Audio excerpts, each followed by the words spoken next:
are you today? I'm fine, thank you. And we hope you are well. And I've got Lulu here. She's very excited. She's very excited that we're going to be telling the story of Jonah and the big fish. It's a really, really big fish, isn't it? Hey, Aveen, are you coming up? You're going to say good morning to everyone. Aveen likes that story as well. She really likes that story. Aveen and Lulu are great friends nowadays, aren't you? No. Well, I think you are. Right, Aveen, you can go now. You can go. Off you go. Good girl. Aveen's gone. So I've got this great story I'm going to read. And Lulu is going to sit down for me here. Aren't you? Yep. There you go. And it is called Jonah and the Big Fish. And there's a picture of our Jonah. And look, there's a big fish here. Jonah and the Big Fish. And Jonah was a man who didn't want to listen to God. And God told him to go one way. Jonah went the other way. So here we have a picture of Jonah. And look, here's a big voice calling him from above. And that is God's voice that Jonah can hear. So let's begin. As Jonah was going about his day, God spoke to him along the way. Go to the city of Nineveh, he said. Tell them their evil deeds will make them dead. The stench of the wickedness and their foul sin is rising up to me from the city of Nin. The state of this city I cannot ignore. They no longer listen. They think I'm a bore. And Jonah thought, no way, Jose. Am I going to help God in this way? And here's a map, and there's the city of Nin with the foul stench coming off it. Who does God think that I am? Why, I am just a little man, looking for a way to escape from God. He went board a ship that was fishing for cod. He really believed that he could sail away, that God would simply remain at bay. But from across the great sea, a huge wind blew that in violence threatened to break the ship in two.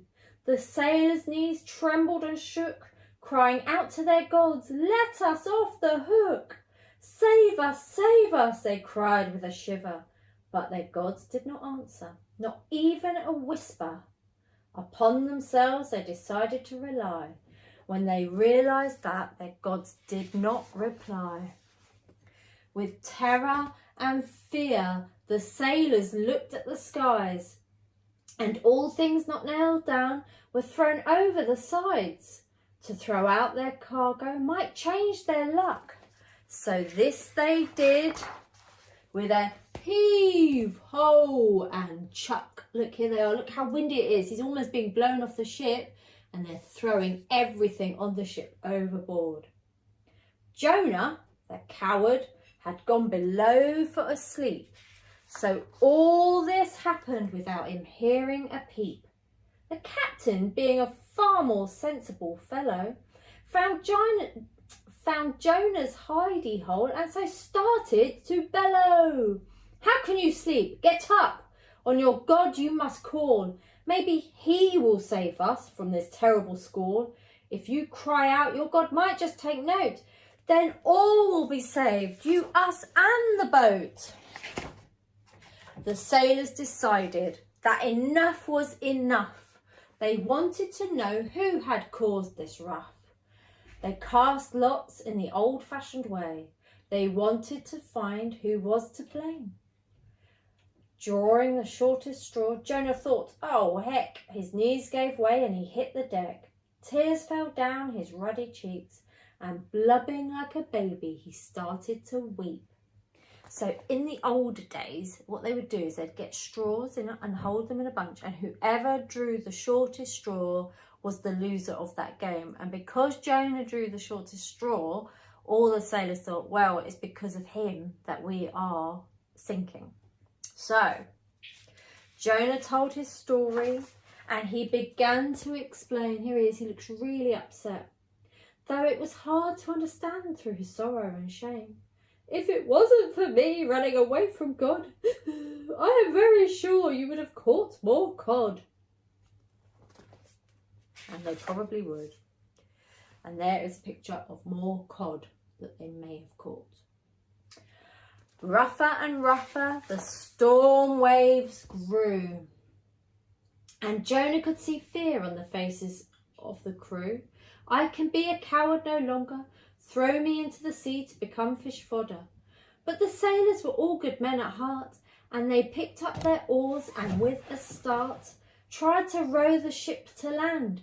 But the sea grew rougher at the mighty's hand. So the sailors picked up Jonah by his extremities, and with fingers crossed they whispered, please. I suppose they were a motley crew, but we can't really blame them. They knew not what to do. So here they are. They've thrown Jonah overboard. Can you see? He's gone into the water. Can you see that picture? And here is a shoal of fish. Oh my goodness, look what's happening now. The sea grew calm immediately. Look how nice and calm it is suddenly. And this is what made the sailors agree to follow the one true God above and to honour him always with their love. Now back to Jonah, our reluctant hero. His life had hit a big fat zero. He started to descend into the watery drink. Death was certain, or so you would think, but something that resembled an enormous fish thought Jonah looked a very palatable dish. As Jonah sank into the jaws of death, he prayed to God with his one last breath. The fish that rescued, God had provided, and in its belly Jonah resided. For 3 nights and days with a seaweed bed and a stinky shoal to rest his head. God did not forget his son Jonah, even though he had been such a moaner. To the people of Nineveh he still had to preach, and of God's love he had to teach. So, the very large fish swam to shore, and at God's command let out a belch-like roar. Can you see that picture? There he is. Look, it's a nice sunny day. And look what's happened. Jonah was vomited onto dry land. It was a very nice bay with lots of sand. Here's the next picture. Look, it's stinky Nin. The smell of their sin was really bad.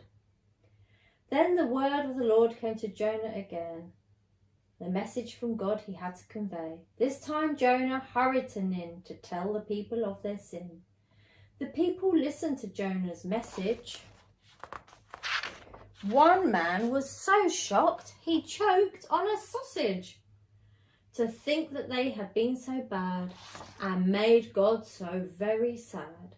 They saw the error of their ways and asked God their lives to save. The people repented and turned around, so God did not burn them to the ground. And that is the end of the story of Jonah. Now, Jonah is a funny man because he didn't want to do what God said, even though he really believed in God. He didn't want to, but the more he did the wrong thing, the more bad things went wrong for him. And sometimes that is what life is a little bit like for us. When we don't listen or do the right things, if we lie, if we cheat, if we are pretending that something isn't our responsibility, then those things can start to go really wrong for us. So let's always remember to try and do the right thing. Now, there are times we are going to get it wrong. But like those people in Nineveh, they were getting it wrong. But God is so loving and so compassionate. He loves us so much that whenever we go to him and just say, we're really sorry, he says, I'm so happy that you're sorry now, because we can have a fresh start, a clean page, a brand new day, and nothing that you did in the past matters, because I'm washing it all away. And that's what God did with the people of Nineveh. And that is what God did with Jonah. and they had a fresh start. They started again. Now that doesn't mean things don't go wrong. Things still go wrong, but it means that when things go wrong, we can walk with God and he will look after us. What a fantastic story. I'm going to get Lulu back and we are going to pray. Lulu, did you like that? Yeah, you liked that. And what did you like the best about it? Oh, she liked the bit where Aveen went away. That's not very nice, Lulu. I thought you were friends. Sort of friends. Okay, everyone, we're going to pray. So everyone bow your heads. Very good head bowing, Lulu. And we're going to pray. Father God, I just want to lift everyone up today. And if they've had a bad day or a bad week or yesterday was bad, I just pray that they can remember. Everyone can remember that no matter how wrong things went yesterday, no matter how many mistakes we made, today is a fresh day with you. And Lord, I just pray that you will make our day new today. And we ask this in your name. Amen. Amen. All right, guys, we will see you soon. And thank you for joining us. Bye.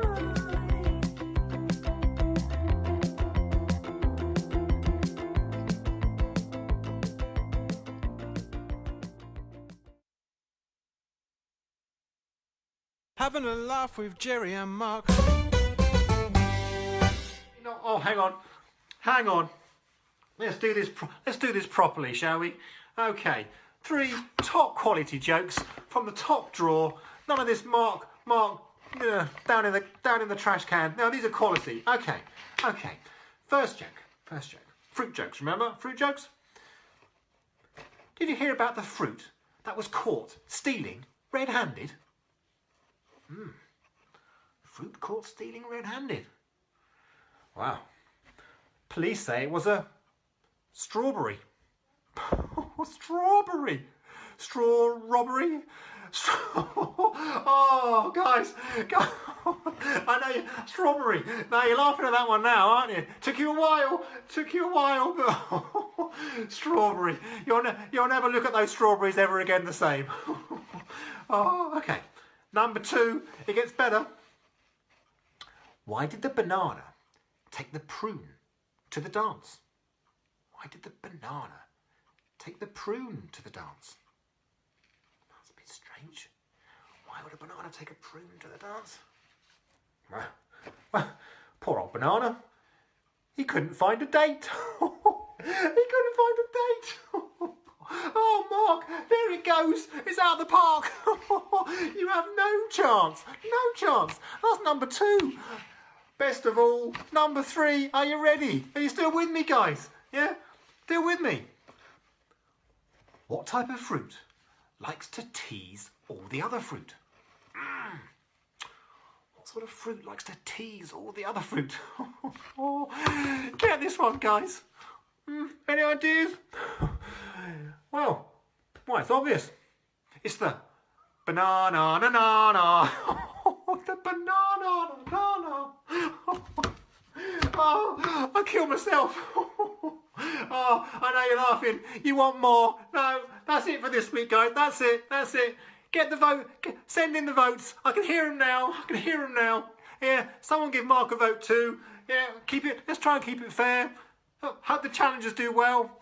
Till then, guys, I'll see you next time. Keep eating those 5 a day. Here we go. Oh, couldn't leave you without this one, could I? See you, guys. Hi, guys. Having a laugh with Jerry Mark here again. Another week, another joke. I know you're tuning in. Apparently, talking to Jerry, those poems went down a treat last week. You loved them. The fan mail's been flooding in. Jerry reckons that the post office has run out of sacks to deal with all the fan mail that he's been getting. It's just amazing, the responses that we've been having. So we thought we'd do some more fruit jokes this week. They seem to be hitting the spot. And Cheryl, I hope you're taking notes still. You know, you're getting to know how really fruit jokes should be told. So I've got a couple of banana jokes for you this week. So first one. What do you call 2 bananas? Any ideas? Come on, what do you call two bananas together? A pair of slippers. Come on. Pair of slippers. Come on, Jessa. Come on. You can beat slippers, I reckon, but you probably won't be able to beat the second joke. Why did the banana go to the doctors? Any idea? It's easy. He wasn't peeling very well.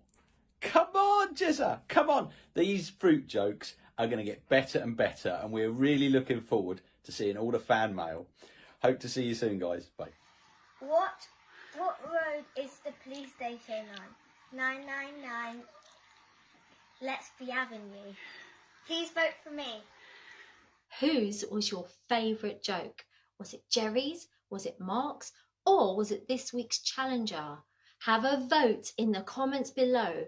And if you would like to have a go at a joke off with Jerry and Mark, then let us know in LCF Kids. Having a laugh with Jerry and Mark.